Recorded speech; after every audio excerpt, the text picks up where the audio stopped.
mengenai konsep reaksi redox, alangkah baiknya kalau kita membahas mengenai bilangan oksidasi. Check it out.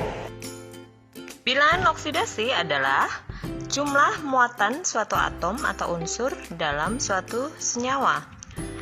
Ada beberapa aturan bilangan oksidasi yang harus kalian pahami. Yang pertama, unsur bebas atau molekul bebas, bilangan oksidasinya adalah 0. Kemudian hidrogen, dalam senyawa bilangan oksidasinya adalah +1, kecuali senyawa hidrida, yaitu hidrogen yang berikatan dengan logam, muatannya adalah -1. Kemudian oksigen, pada umumnya bilangan oksidasinya adalah -2, kecuali senyawa peroksida -1 atau superoksida -1/2. Unsur-unsur yang terdapat dalam tabel sistem periodik unsur, kalian ingat, ada golongan 1, dari atas ke bawah semua unsurnya mempunyai bilangan oksidasi 1. Kemudian golongan 2 di golongan alkali tanah, semua unsurnya mempunyai bilangan oksidasi 2. Kemudian golongan 6 dari atas ke bawah, bilangan oksidasinya adalah -2. Kemudian golongan 7 atau halogen mempunyai bilangan oksidasi sama dengan -1. Kemudian aturan selanjutnya adalah bahwa jumlah semua bilangan oksidasi unsur-unsur dalam senyawa itu adalah 0 atau netral. Kemudian yang terakhir, jumlah bilangan oksidasi unsur-unsur dalam ion itu adalah sama dengan muatannya. Demikian aturan bilangan oksidasi yang harus kalian pahami.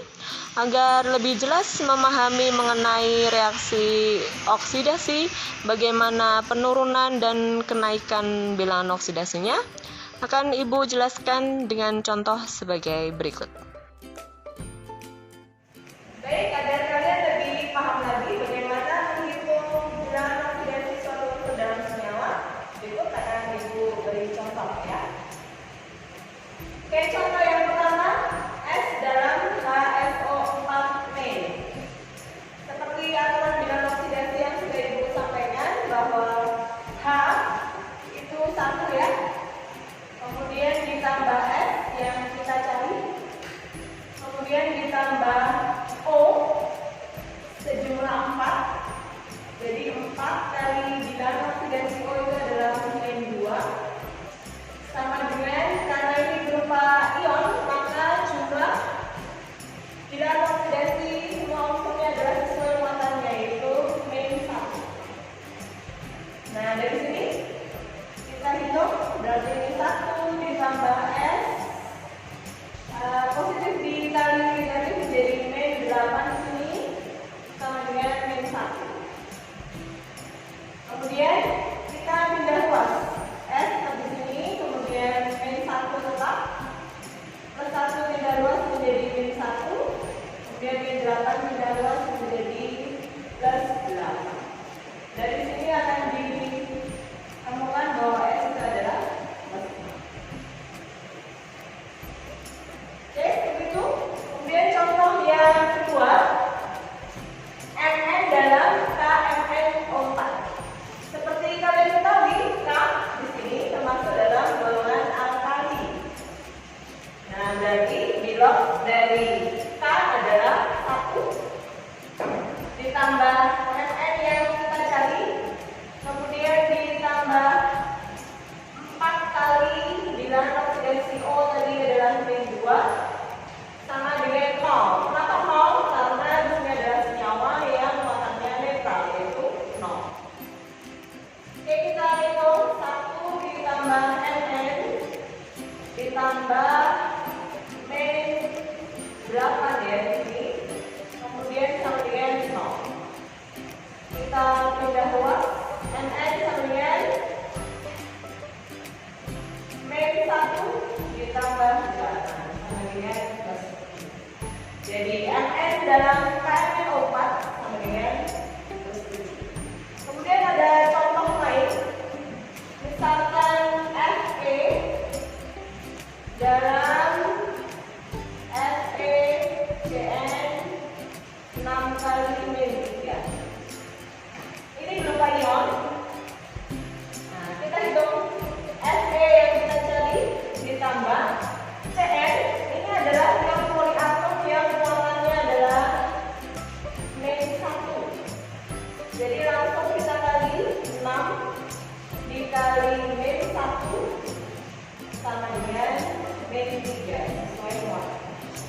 Dari sini Fe-6 sama dengan Fe-3. Ketemulah Fe sama dengan Fe-3 ditambah 6. Terakhir adalah demikian cara penghitungan bilangan oksidasi. Akan kita lanjutkan ke konsep reaksi redoks ini sendiri. Nah, setelah kalian paham bagaimana menghitung bilangan oksidasi suatu unsur dalam suatu senyawa, kita sekarang memasuki pada konsep reaksi redoks. Reaksi redoks dari definisinya bisa kita pecah menjadi 3 macam. Yang pertama, berdasarkan pelepasan atau pengikatan oksigen. Reaksi oksidasi adalah reaksi pengikatan oksigen, sedangkan reaksi reduksi adalah reaksi pelepasan oksigen. Dari contoh reaksi yang Ibu gambarkan di sini, bisa kalian lihat bahwa Fe2O3 melepas oksigennya menjadi Fe saja, sehingga dia mengalami reduksi. Kemudian C di sebelah kiri anak panah berubah menjadi CO2 dalam arti dia mengikat oksigen, sehingga reaksi ini disebut reaksi oksidasi. Kemudian yang kedua, berdasarkan pengikatan atau pelepasan elektron. Reaksi oksidasi adalah reaksi pelepasan elektron.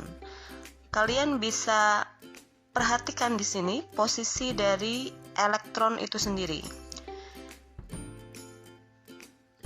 Posisi elektron jika dia dilepaskan adalah di sebelah kanan anak panah. Kemudian reduksi adalah reaksi pengikatan elektron, letaknya di sebelah kiri anak panah.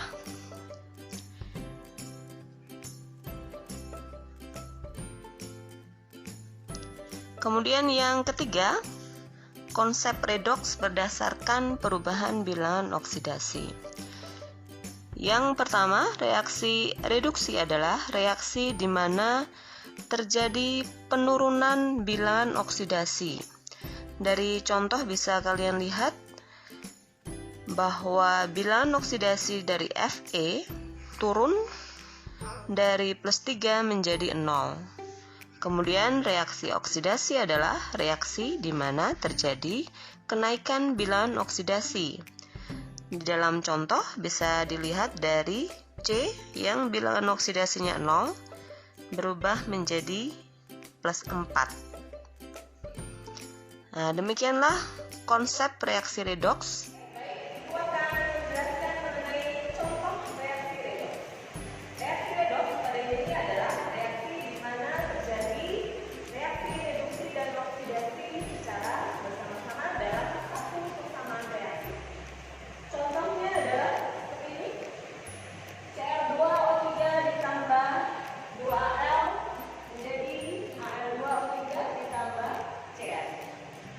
Di sini koefisien 3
Harapan Ibu kalian bisa memahami konsep-konsep ini. Nah, salah satu ada itu berarti dia termasuk reaksi redoks. Baik, untuk mengecek apakah kalian sudah jelas atau belum mengenai materi yang sudah disampaikan, berikut Ibu berikan contoh-contoh reaksi. Kalian bisa menentukan reaksi tersebut termasuk reaksi redoks atau bukan. Kemudian zat yang bertindak sebagai oksidator itu apa? Kemudian reduktornya apa? Ingat, reaksi redoks itu biasa ditandai dengan adanya perubahan dari unsur menjadi senyawa atau sebaliknya, senyawa menjadi unsur.